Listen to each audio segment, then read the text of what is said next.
नमस्कार, आवाज समाचार में आपका स्वागत है। मैं हूं मनोज श्रीवास्तव।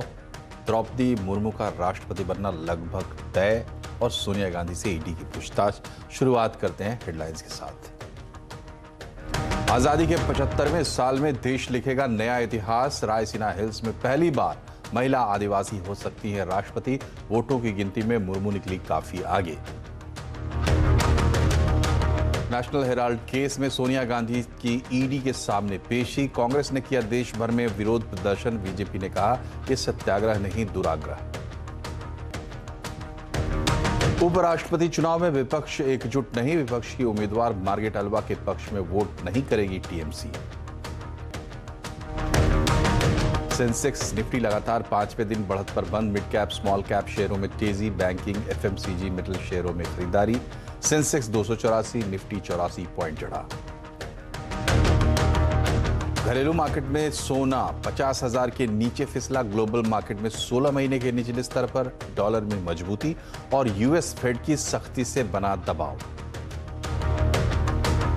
चीन में तुगलकी फरमान। बैंकों की सुरक्षा के लिए उतारे टैंक। थिएनमेन चौक की डरावनी याद से दहशत में चीनी लोग। यूरोप में प्रचंड गर्मी से आए कयामत के दिन। ब्रिटेन में गर्मी का 200 साल का रिकॉर्ड टूटा। सड़कों और रनवे पर डामर पिघला। पुर्तगाल में ही 1700 से ज्यादा लोगों की मौत। ब्रिटेन के प्रधानमंत्री पद की रेस में ऋषि सुनक ने जीते संसद में वोटिंग के 5 राउंड, लेकिन आगे ज्यादा बड़ी चुनौती। अब कंजर्वेटिव पार्टी के 1.5 लाख सदस्यों का जीतना होगा भरोसा।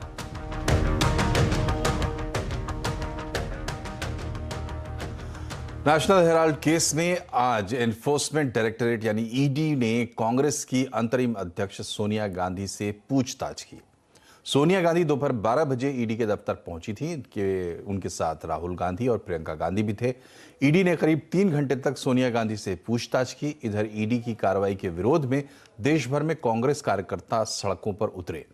पुलिस ने कार्यकर्ताओं पर वाटर कैनन का इस्तेमाल भी किया। कई वरिष्ठ कांग्रेस नेताओं को दिल्ली पुलिस ने हिरासत में लिया। दिल्ली में कांग्रेस कार्यकर्ताओं ने ट्रेन रोकी। गुवाहाटी में पुलिस के साथ उनकी झड़प हुई। दूसरे शहरों में भी ईडी की कार्रवाई के खिलाफ विरोध प्रदर्शन हुए हैं। और ये 5 तस्वीरें आज सोनिया गांधी की पेशी से लेकर सड़कों पर कांग्रेस कार्यकर्ताओं के संग्राम तक। और कांग्रेस ने ईडी की कार्रवाई को लेकर केंद्र सरकार पर हमले किए हैं। This is a sinister design. Heinous acts being perpetrated by the ruling dispensation in order to demolish any ideological opponent of the ruling dispensation. You people were stopped. Certainly, this kind of heinous acts being played by the BJP party should be protested. Now, the entire ED has been translated by the BJP party into a group of idiots. They only know when and how to dance to the tune of the ruling dispensation. Gross misuse, completely unnecessary. There is nothing to ask her. There is no reason for her to be called. She is there as the head of the Congress. She has lent her name to a directorship of a non-profit company. It's absolutely a gross abuse. BJP ने कांग्रेस के प्रदर्शन पर सवाल खड़े किए हैं। केंद्रीय मंत्री अनुराग ठाकुर ने पूछा है कि अगर गांधी परिवार ने भ्रष्टाचार नहीं किया तो हंगामा क्यों? अगर गांधी परिवार बेदाग है तो अब बेहाल क्यों? अगर गांधी परिवार ने भ्रष्टाचार नहीं किया तो हंगामा क्यों? आखिरकार भारत के नागरिकों से अगर किसी ने भ्रष्टाचार किया हो उससे पूछताछ करना जांच एजेंसियों का काम है। तो क्या गांधी परिवार के लिए कानून अलग से बने? ये हंगामा किस बात का?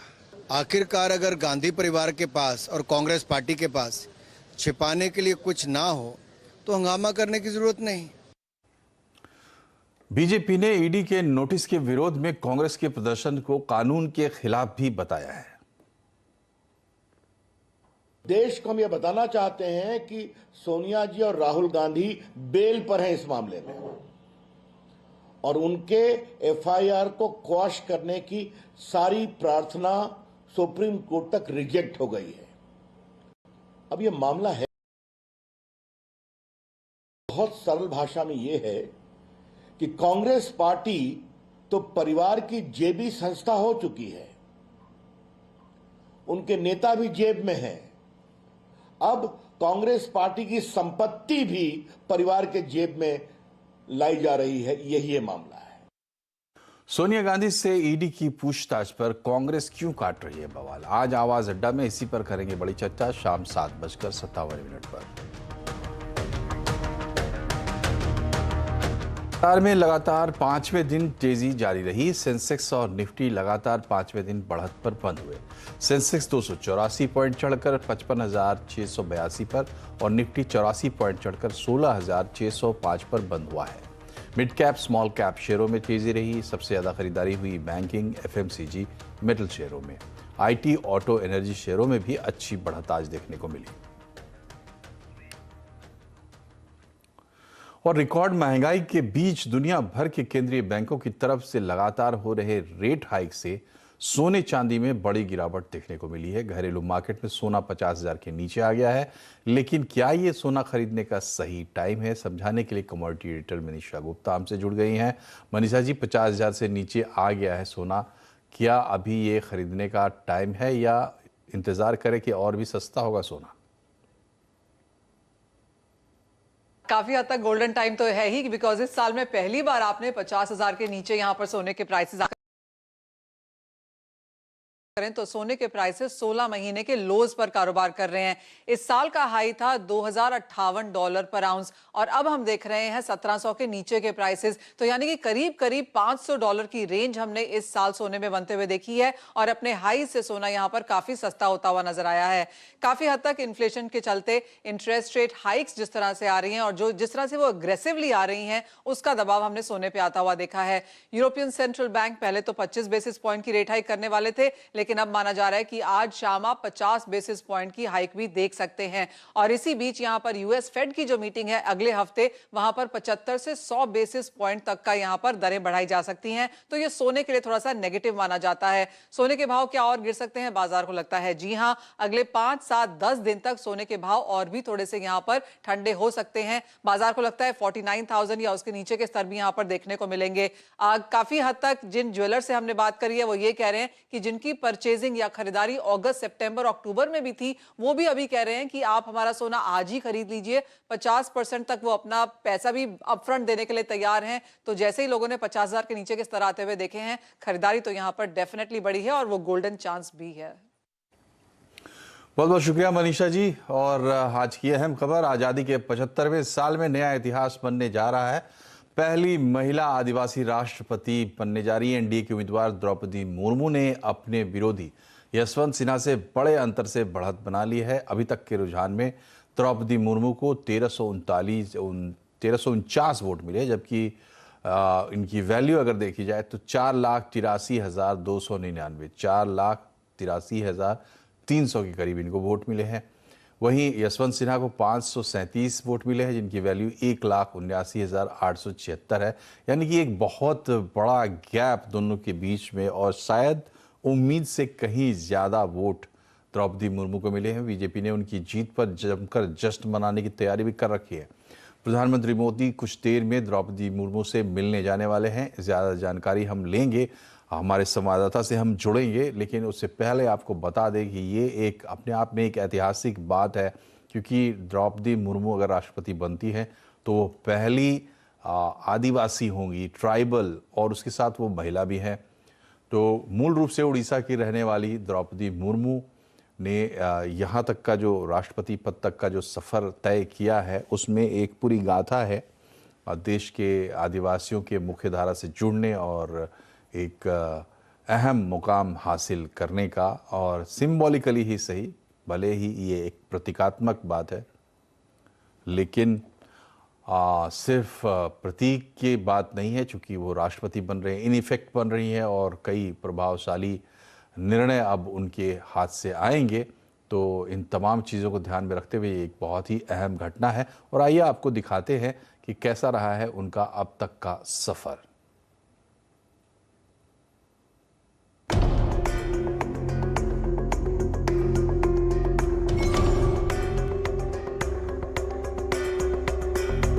ओडिशा के मयूरभंज जिले का आदिवासी गांव है उबरबेड़ा।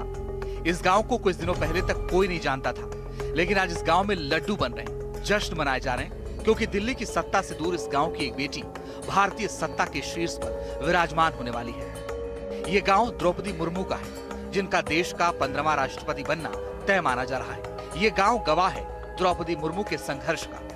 गांव की इन्हीं गलियों का सफर अब मुर्मू को राष्ट्रपति भवन तक पहुंचाने वाला है।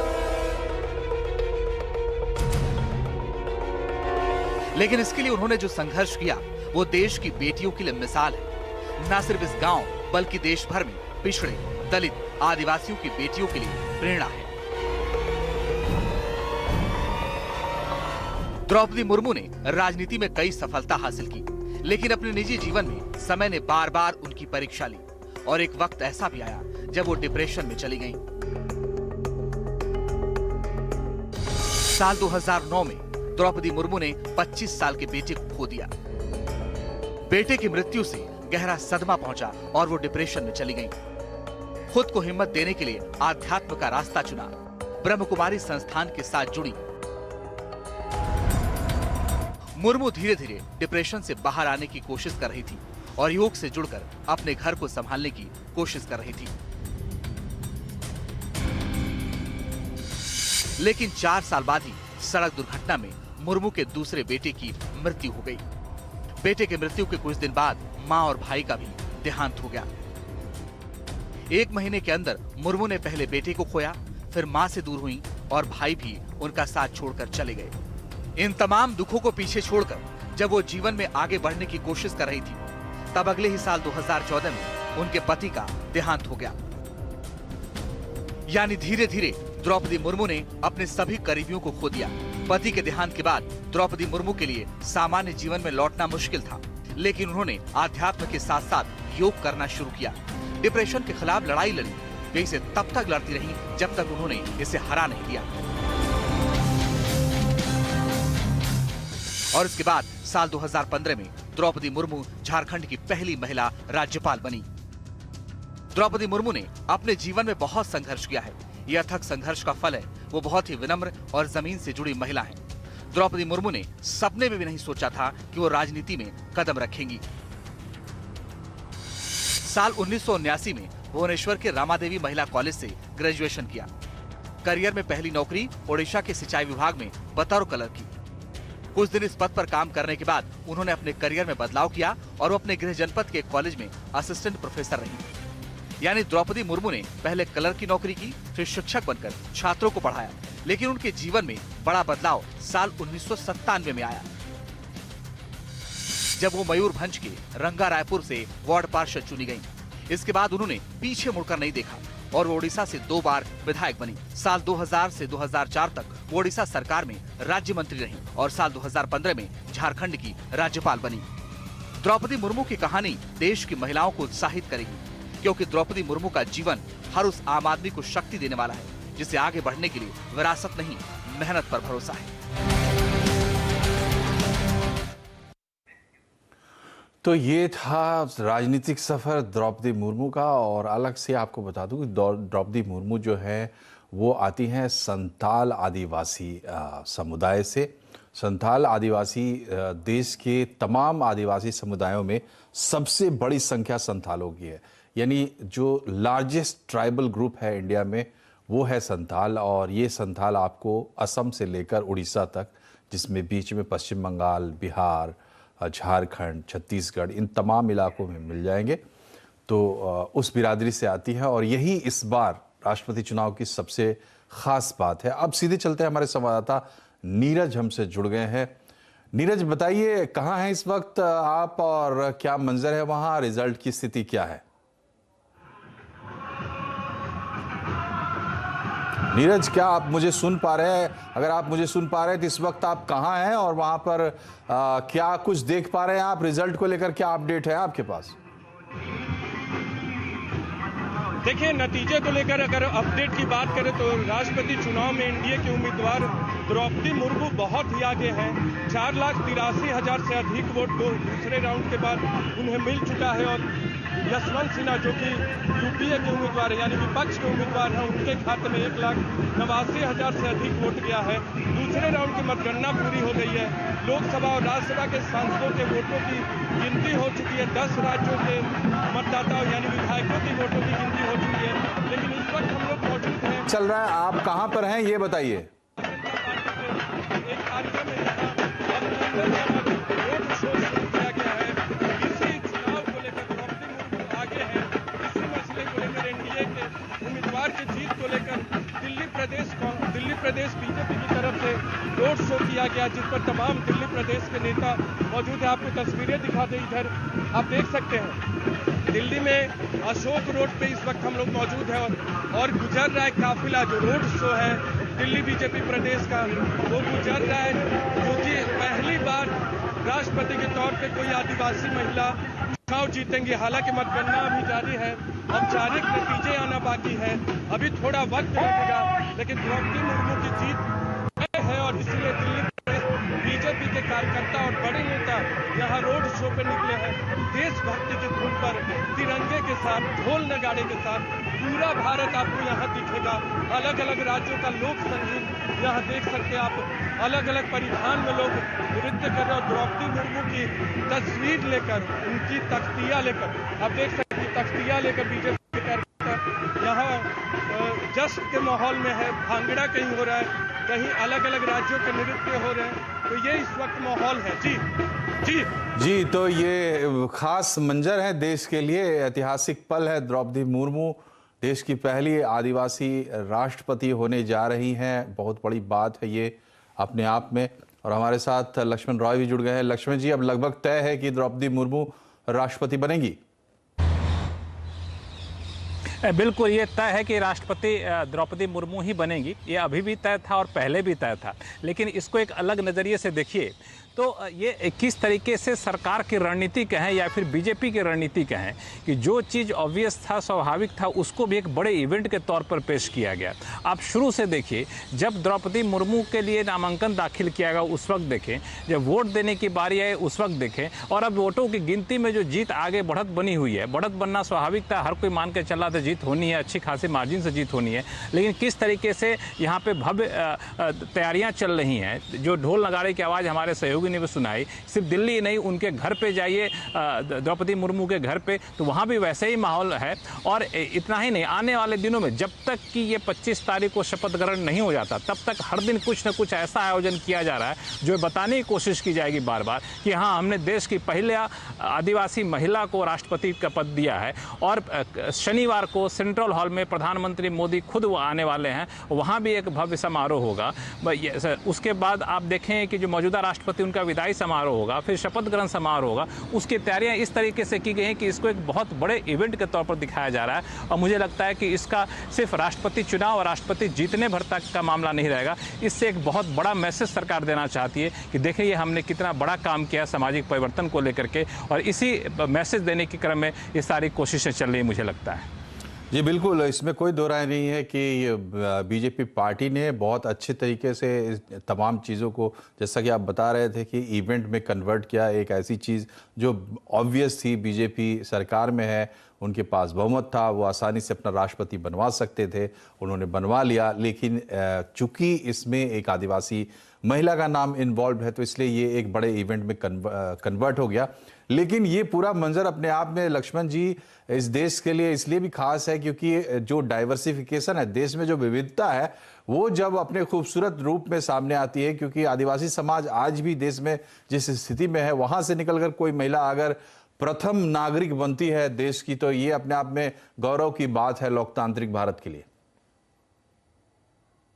बिल्कुल आपने सही कहा, काफ़ी गौरव की बात है। और इस मायने में कि एक समाज के सबसे पिछड़े वर्ग की बात करें तो वहाँ पे आदिवासी जाके खड़े होते हैं, उनको आप देश का सर्वोच्च पद दे रहे हैं, तो ये अपने आप में वाकई काफ़ी बड़ी बात है। एक तरह से सामाजिक परिवर्तन की तरफ एक जो बार बार बातचीत चल रही है, उसकी एक मिसाल है, उसका एक मापदंड है ये राष्ट्रपति में पद पर द्रौपदी मुर्मू का आना। और यही बार बार जो है जब से इनके नाम की घोषणा हुई, तब से लेकर लगातार चर्चा यही हो रही है। और यही एक वजह थी जिसको लेकर आपने देखा कि न सिर्फ एनडीए के उम्मीदवार बल्कि एनडीए से बाहर के जो भी राजनीतिक दल थे वो भी मजबूर हुए कि आखिर हमें राष्ट्रपति पद के लिए द्रौपदी मुर्मू को वोट देना है, क्योंकि वो किसी भी कीमत पर इस मौके से अलग नहीं हटना चाहते थे, वरना उनके खिलाफ एक बहुत ही खिलाफ राजनीतिक और सामाजिक मैसेज जाता है। इसीलिए ऐसे दल जो शिवसेना जैसी पार्टी, जिसको अभी अभी तोड़ के यहाँ पे बीजेपी के समर्थन में सरकार बनी, वो भी द्रौपदी मुर्मू को समर्थन देने को तैयार हो गई। ममता बनर्जी जैसे शख्सियत वो भी बहुत खुल के सामने नहीं आई कि क्या करना है।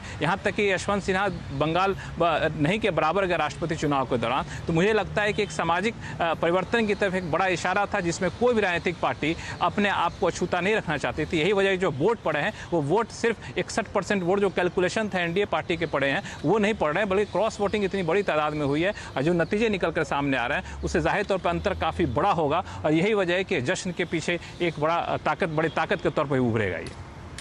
अब लक्ष्मण जी, जो आप बता रहे हैं उसका मतलब तो ये भी होता है कि एक जो उम्मीद की गई थी बीजेपी के नज़रिए से, बीजेपी के लिहाज से कि जितनी बड़ी जीत हो सकती है उससे कहीं ज़्यादा बड़ी जीत हुई है। बीजेपी के लिए पॉलिटिकल गेन्स काफ़ी इसमें नज़र आ रहे हैं, उम्मीद से ज़्यादा, और इसके फॉलोआउट्स आगे भी देखने को मिलेंगे। बिल्कुल ये बिल्कुल साफ हो गया, और ये साफ इस वजह से भी हो गया क्योंकि आप एक तरीके से इस राष्ट्रपति पद के उम्मीदवार को लेकर एनडीए तो अपने आप को एकजुट करने में कामयाब ही रहा, लेकिन उसके बाद यशवंत सिन्हा जैसे शख्सियत को आपने विपक्ष ने अपने उम्मीदवार को उतारा। वहाँ पे सबसे बड़ी चुनौती ये थी कि जब एक तरफ पूरी कोशिश चल रही थी महाराष्ट्र वाली घटना के बाद कि विपक्ष अपने आप को एकजुट देखे, शरद पवार हो, शिवसेना हो, कांग्रेस हो, लेकिन इस घटना के बाद राष्ट्रपति पद के उम्मीदवार के बहाने भी विपक्ष अपने सारे राजनीतिक दलों को, अपने सहयोगी को एकजुट रहने में बिल्कुल नाकाम रहा। धीरे धीरे करके उनकी एकजुटता धाराशायी होती गई और पक्ष में लोग आते चले गए राष्ट्रपति पद के उम्मीदवार के द्रौपदी मुर्मू के पक्ष में। तो यहाँ भी बीजेपी को एक बड़ी कामयाबी मिली है ये साबित करने में कि विपक्ष जो बार बार ये हंगामा करने की कोशिश करता है, जो हावी करने की कोशिश करता है, धरातल उसकी बहुत कमज़ोर है, उसकी जड़ बहुत कमज़ोर है। यहाँ तक कि राष्ट्रपति पद के उम्मीदवार के वोट देने वक्त भी उनके सहयोगी दल उनके साथ नहीं होते। इसका मैसेज सिर्फ राष्ट्रपति पद के उम्मीदवार का जीत जाना, राष्ट्रपति पद पर द्रौपदी मुर्मू का शपथ ग्रहण हो जाना वहीं तक सीमित नहीं है, बल्कि इसका आगे दूरगामी असर पड़ने वाला राजनीतिक तौर पर और सामाजिक तौर पर तो जाहिर तौर पर। जी, तो जो बात लक्ष्मण जी कह रहे हैं वो बिल्कुल सही बात है कि जो सामने नज़र आ रहा है पॉलिटिकली उससे कहीं ज़्यादा गहरे इसके मायने हैं जो आने वाले दिनों में आपको दिखाई देंगी। इसकी हालांकि चर्चा सब जगह हो रही है, लेकिन उससे भी बड़ी बात यह है कि आज एक आदिवासी महिला देश के राष्ट्रपति के पद पर बैठने जा रही है। आदिवासी समाज के लिए ये बड़ी बात है और पूरे देश के लिए बड़ी बात इसलिए है क्योंकि विविधता मूलक हमारे देश में हर एक वर्ग का जो एस्पिरेशंस है उसको एड्रेस करना भी हमारी डेमोक्रेसी का एक मकसद है। बहुत बहुत शुक्रिया आपका लक्ष्मण जी। आज ई कॉमर्स की दिग्गज कंपनियों की संसद की स्थायी समिति के सामने पेशी हुई। मुद्दा था एंटी कॉम्पिटिटिव एक्टिविटी का। पेश होने वाली कंपनियों में पेटीएम, ओला, मेक माई ट्रिप और जोमेटो जैसी कंपनियां शामिल थी। और इस खबर पर डिटेल के लिए एक बार फिर से चलेंगे लक्ष्मण रॉय के पास। लक्ष्मण जी, बताइए क्या कुछ हुआ आज संसदीय समिति में? देखिए, संसदीय समिति में जिन कंपनियों का नाम लिया वो समेत 7 कंपनियों के यहाँ पे टॉप एग्जीक्यूटिव यहाँ पर आए थे। यहाँ तक कि आप पेटीएम की बात करें तो विजय शेखर शर्मा, ओला के CFO Arun Kumar, MakeMyTrip, Zomato, Oyo, Swiggy, Flipkart, All India Gaming Federation, ये सारे कंपनियों के फेडरेशन के यहाँ पे टॉप एग्जीक्यूटिव आए थे। और हर किसी ने अपनी तरफ से एक प्रेजेंटेशन दिया स्टैंडिंग कमेटी के सामने, और हर किसी ने अपने प्रेजेंटेशन में इस बात का बचाव किया कि हम किसी भी तरह का कोई एंटी कॉम्पिटिटिव प्रैक्टिस नहीं करते हैं, यानी प्रतियोगिता खत्म करने के लिए हम कोई ऐसा काम नहीं करते हैं। और यहाँ तक कि उनकी दलील ये थी कि जो हम काम करते हैं इससे सिर्फ हमारा भला नहीं होता बल्कि हमारे जितने भी स्टेक होल्डर होते हैं सबका भला होता है, यानी विन विन सिचुएशन होता है। अब बात यहाँ पर ये आई स्टैंडिंग कमेटी के जो अध्यक्ष थे यशवंत जयंत सिन्हा, उनके तरफ से कि क्या हमें इस तरह के जो मार्केटिंग कंपनियाँ उनका रेगुलेशन करना चाहिए। तो इस बारे में कंपनियों ने अभी साफ तौर से नहीं कहा, लेकिन उनसे सुझाव मांगे गए कि क्या आप लोगों का रेगुलेशन करेंगे तो ज़्यादा बेहतर होगा, ये आरोप नहीं लग पाएगा, पारदर्शी तरीके से काम हो पाएगा। तो अब स्टैंडिंग कमेटी ऑन फाइनेंस ने इन सारी कंपनियों से इस पर सुझाव मांगे हैं कि रेगुलेशन करना चाहिए कि नहीं करना चाहिए, रेगुलेशन करना चाहिए तो किन किन मुद्दों पर ध्यान देना चाहिए। और फिर इनकी सिफारिश के आधार पर स्टैंडिंग कमेटी फिर बैठक करेगी और फिर अपनी एक अंतिम सिफारिश देगी जिस पर सरकार आगे एक्शन लेगी। बहुत बहुत शुक्रिया लक्ष्मण जी तमाम अपडेट्स के लिए। और इसी के साथ बुलेटिन में फिलहाल इतना ही, लेकिन खबरों पर लगातार अपडेट रहिए और CNBC आवाज से जुड़े रहिए ट्विटर, फेसबुक, यूट्यूब के जरिए। अपना ख्याल रखिए। नमस्कार।